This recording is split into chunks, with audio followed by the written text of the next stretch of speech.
Qaynonam menga idish yuvdiryapti. Shikoyatni qarang. Yuvasan-da.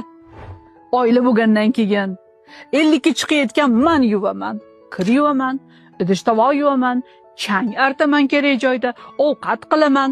Sen uchun kimdir qilib berish kerakmi?